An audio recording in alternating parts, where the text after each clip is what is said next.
નમસ્કાર, આપ જોઈ રહ્યા છો લખત ન્યૂઝ અપડેટ ચેનલ। તમામ સમાચાર અને અપડેટ મેળવવા માટે ચેનલને સબસ્ક્રાઇબ કરો અને બેલ આઇકન પર ક્લિક કરો જેથી તમામ સમાચાર અને અપડેટ તમને મળી રહે।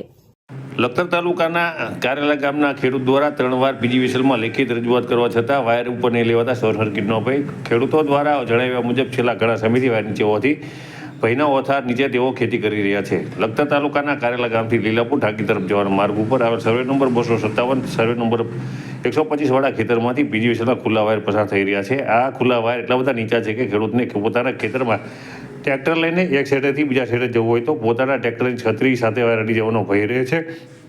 આથી તેઓ શોર્ટ સર્કિટ થવાના ભય નીચે ખેતરમાં ખેતી કરી રહ્યા છે। ખેડૂતના જણાવ્યા મુજબ તેમના દ્વારા લખતર પીજીવીસીએલમાં 3 વાર લેખિતમાં અરજી આપેલ છે છતાં વાયર ઉપર લેવામાં આવતા નથી। આથી ખેડૂતના જણાવ્યા મુજબ તેઓ કે તેમના ખેડૂત કે ખેત મજૂર કોઈ ખેતી કામ કરવા જાય અને કોઈ અનિચ્છનીય બનાવ બનવા પામે તો જવાબદાર કોણ કેમ તેમ સવાલ ઉઠાવવામાં આવ્યા હતા।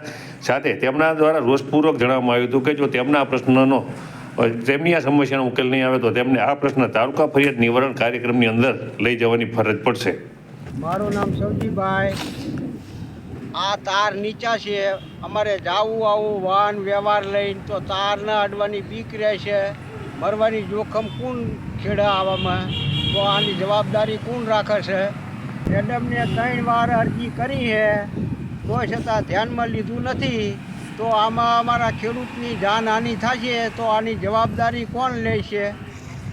હું આ ખેતરનો માલિક છું, દલસુખભાઈ હરજીભાઈ।